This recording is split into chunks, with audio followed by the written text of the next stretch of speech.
tous et bienvenue sur la chaîne de l'Examen Crypto. Nous sommes aujourd'hui le vendredi 28 juin 2024, 7h50. On va faire un point bien sûr sur la situation du Bitcoin et on va regarder les cryptos du top 100.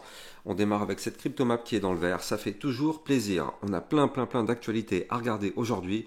Donc on va commencer directement parce qu'il y a plein de choses à dire. Allez, on est parti. Donc première news, c'est que a priori l'ETF Ethereum Spot serait lancé à partir du 4 juillet, donc là ce serait vraiment la semaine prochaine. Donc là c'est hyper intéressant parce que vous le savez, pour le moment les ETF ont été approuvés par la SEC, mais ils ne sont toujours pas mis à disposition par les plateformes pour qu'ils puissent être tradés en gros. Donc là pour l'instant c'est pas le cas, mais ça pourrait être le cas à partir du 4 juillet, et du coup on le sait, à partir du moment où il y a les ETF, ça permettrait à tous les institutionnels, voire même à toutes les personnes américaines de pouvoir investir, pourquoi pas, sur cet ETF. Donc effectivement, ça pourrait attirer de la liquidité. Alors bien sûr, l'ETF Ethereum, ce sera sûrement pas, je pense, la même chose que l'ETF Bitcoin, parce que pour que les gens comprennent qu'est-ce que l'ETF Ethereum, c'est quand même un petit peu compliqué à expliquer. Donc il y a beaucoup de personnes qui ne vont peut-être pas investir dessus parce qu'ils ne comprennent pas ce que c'est, mais en tout cas, c'est quelque chose qui peut amener quand même de la liquidité du côté de l'Ethereum. Donc ça, on prend. Puis par la suite, on a vu aussi que, en fait, il y a Coinbase qui a décidé de porter plainte contre la SEC américaine, l'accusant de tenter de paralyser l'industrie des crypto-monnaies. Donc ça, c'est hyper intéressant parce que c'est vrai que depuis quelque temps, quand même, la SEC a quand même tout fait pour aller à l'encontre des crypto-monnaies, même si ces derniers temps ça commence à changer un petit peu, mais jusqu'à présent ça a été toujours, dès qu'il y avait quelque chose qui touchait les crypto-monnaies, ça a été toujours que des refus. Donc clairement ça a paralysé tout le système pendant quelques temps. Là, ils commencent un petit peu à retourner leur veste, bien sûr, on le sait parce qu'il y a les élections américaines et forcément, ça fait des voix en plus, hein, mais bon, en tout cas, là, ils commencent un petit peu à retourner leur veste, ils commencent à changer un petit peu la donne, on l'a vu avec l'histoire de l'ETF Ethereum, ils étaient 100% contre l'Ethereum, ils avaient même lancé une attaque contre Ethereum, et là, du coup, tout ça s'est annulé, et en plus de ça, ils ont approuvé l'ETF, donc clairement, retournement de veste parfait, mais sans pour autant, il y a eu quand même pas mal de choses qui ont été paralysées, donc justement, on verra bien ce que donne cette action en justice. Bien sûr, la grosse nouvelle, mais ça je vous en ai parlé hier, c'est l'ETF Ethereum Van Eck qui a été déposé hier, donc il y a eu une demande d'ETF. Donc ça, pour l'instant, c'est déposé. On ne sait pas encore si ça va être validé ou pas, c'est encore un petit peu tôt, mais en tout cas, la demande est faite. Maintenant, la SEC doit approuver ou pas cette demande d'ETF Spot Solana. Donc c'est du trust, attention, hein, c'est pas tout à fait la même chose. Mais bon, en tout cas, ça reste quand même une demande d'ETF Solana. Et quand on sait que là, du coup, la SEC a approuvé les ETF Ethereum, en fait, qu'est-ce qui pourrait empêcher l'approbation des ETF Solana? Bon, bien sûr, Solana, vous le savez, c'est la DeFi, c'est quand même tout ce qui gravite autour. Il y a aussi tout un contexte de décentralisation qu'il faut prendre en compte. Donc ça va être beaucoup plus compliqué. La SEC va devoir travailler dur pour un petit peu obtenir toutes les informations et être sûre et certaine que ça rentre bien effectivement dans ce qu'il pourrait approuver. Mais en tout cas, ça, c'est quelque chose qui est quand même très intéressant. Alors bien sûr, dans cette demande d'ETF Solana Spot, Van Eck précise que les Solana ne seront pas stakés et qu'ils ne permettront pas d'obtenir des rendements ou d'éventuels airdrops à l'instar d'Ethereum. Donc effectivement, vous l'avez compris, hein, c'est juste un ETF pour trader en gros le token, pas pour avoir des rendements. Mais ça reste quand même hyper intéressant. En tout cas, ils apportent des réponses assez précises, ce qui pourrait faciliter l'adoption. Parce qu'effectivement, s'il y a tout cet aspect rendement ou airdrop et toutes ces choses-là, staking, ça complique forcément l'approbation de l'ETF. Donc là, a priori, tous ces sujets-là sont mis de côté. Donc, ça peut être au final pas si compliqué que ça pour la SEC. En tout cas, wait and see, on verra bien ce que ça donne. Laissons la SEC maintenant laissons à la SEC le temps de prendre effectivement le pouls et de nous donner une réponse dans les prochaines semaines, prochains mois. Et pour terminer les actus, je vous avais dit, il y avait pas mal de choses. En France, on voit que la ville de Talence, donc c'est une ville qui se trouve en Gironde, va accepter les paiements en crypto. Donc ça, c'est une excellente nouvelle. Vous le savez, il y a eu une application, un outil qui a été développé L'Easy, ça s'appelle.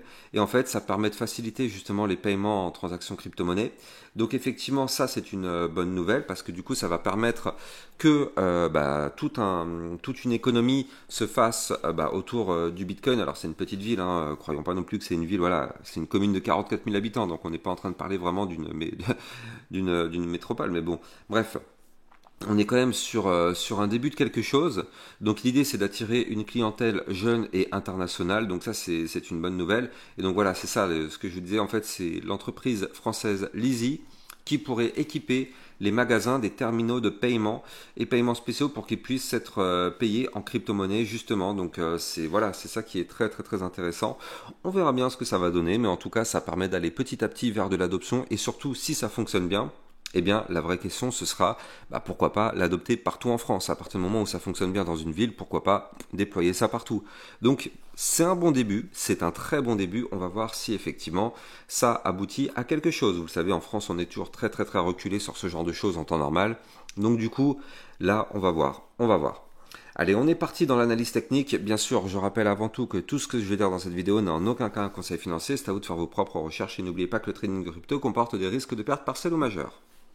Alors du côté de l'analyse technique, on voit que le Bitcoin, pour l'instant, n'a pas réussi à casser son dernier point haut. Et là, pour l'instant, il est juste en train de latéraliser un petit peu. Il faut absolument qu'on arrive à breaker, je vous l'avais dit hier, les 61 785 $ et même si possible, la résistance des 62 231. Donc ça, je vous avais expliqué que c'était vraiment le niveau de résistance qu'il fallait breaker si on veut reprendre de la force. Bon, vous le voyez, depuis 4 jours, on se fait rejeter par cette résistance, on n'y arrive pas.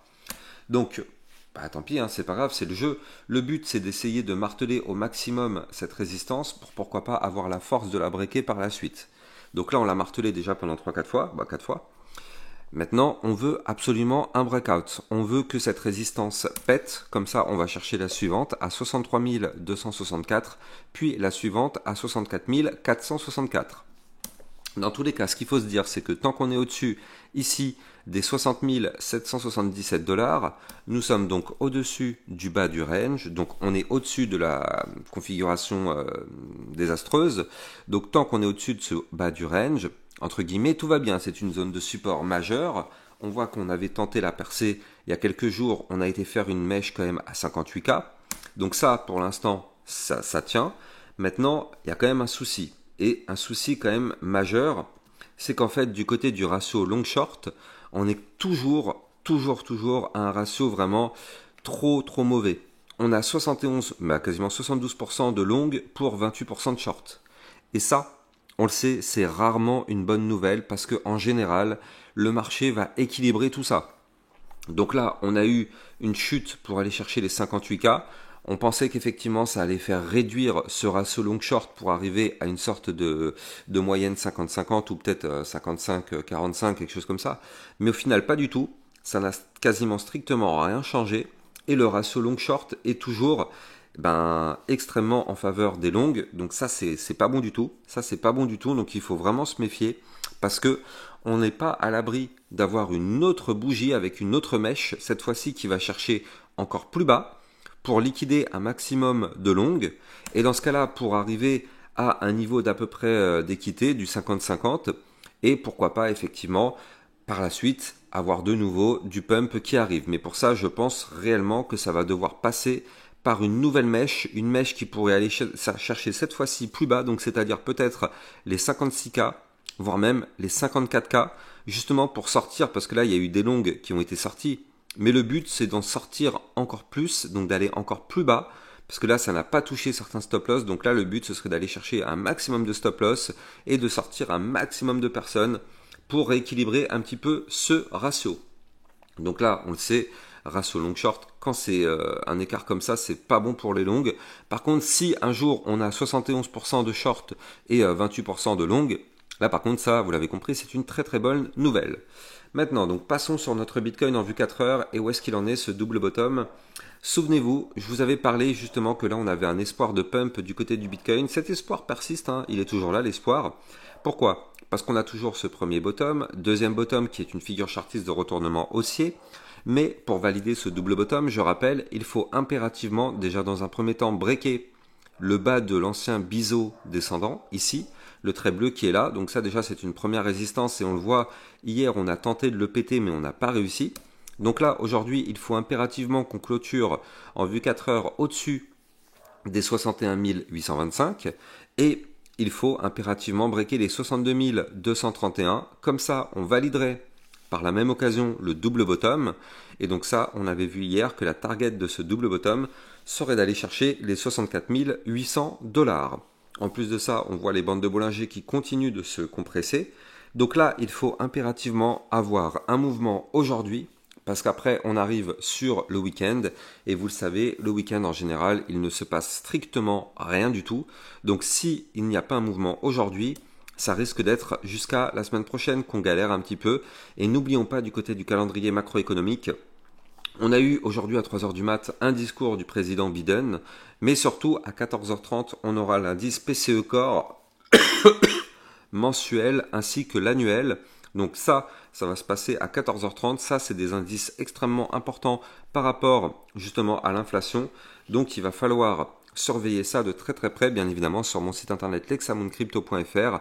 Vous avez accès à ce calendrier économique et vous avez aussi d'ailleurs accès au crypto Fear and Greed. Donc là, d'ailleurs, ça tombe bien, hein, on peut aussi au passage jeter un petit coup d'œil du côté du calendrier du crypto Fear and Greed. Hop, la toolbox, le calendrier, non, la toolbox, le crypto Fear and Greed index. Comme ça va nous permettre de voir. Voilà, donc là actuellement, on remonte un petit peu dans la zone de neutralité. Donc ça, hein, c'est sur mon site internet lexamouncrypto.fr. Vous allez dans la toolbox Fear and Greed index. Donc là, effectivement, ça remonte un peu. On était dans la peur ces derniers jours. Et donc là, on remonte. On arrive dans la zone de neutralité entre les 47 et les 55. Enfin, 45 et 55.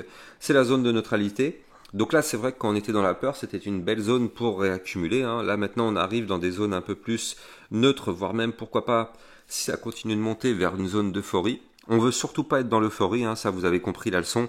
Plus on est dans l'euphorie, plus malheureusement, on a de chances de se faire taper sur les doigts. Donc voilà, pour l'instant, on est encore dans de belles zones, mais ce serait mieux de rester dans la peur encore quelques temps pour qu'on puisse continuer de recharger.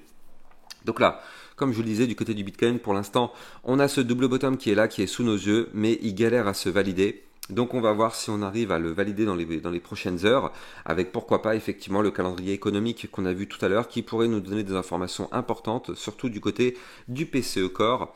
Donc ça risque d'être très important et voir comment le Bitcoin va réagir quand on va annoncer effectivement ces indices. Allez, on va en profiter pour parler des altcoins. On va faire un point sur le Shiba. Ça fait quelques temps qu'on n'en a pas parlé du Shiba. Donc on va faire un point dessus. Donc du côté du Shiba pour l'instant, vous le voyez, hein, on est toujours en train de galérer. On a chuté, quand même chuté et même très très fort, il faut souligner. Hein. Donc là, on est en plein dans ma boîte de recharge et le support des 0,016 pour l'instant, il tient. Vous le voyez ici, le support il est là. En plus de ça, il correspond au haut du ruban de moyenne mobile. Pour l'instant, c'est parfait, ça tient. Donc ça, on va voir si ça continue de tenir. Mais en tout cas, pour l'instant, c'est une belle zone de recharge.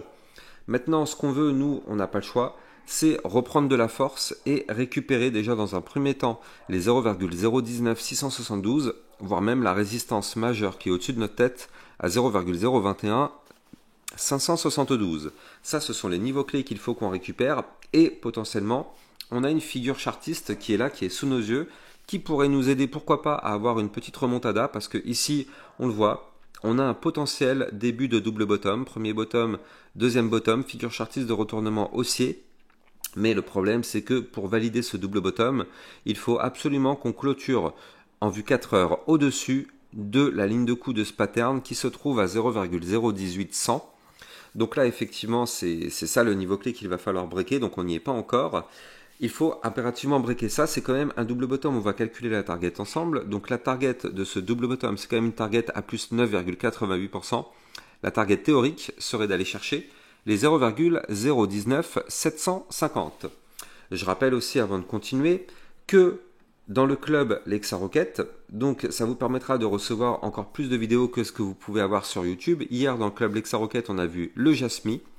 On a vu quoi d'autre? On a vu aussi le Caspa, le CAS, ainsi que la crypto CKB. Donc n'hésitez pas de venir rejoindre le club Lexa Rocket, vous avez le lien en description de cette vidéo. Et au passage aussi, n'hésitez pas à venir me suivre sur Twitter, pardon, comme ça vous permet d'être sûr et certain de ne rater aucune de mes actualités. Là aussi, vous avez le lien de mon Twitter en description de cette vidéo.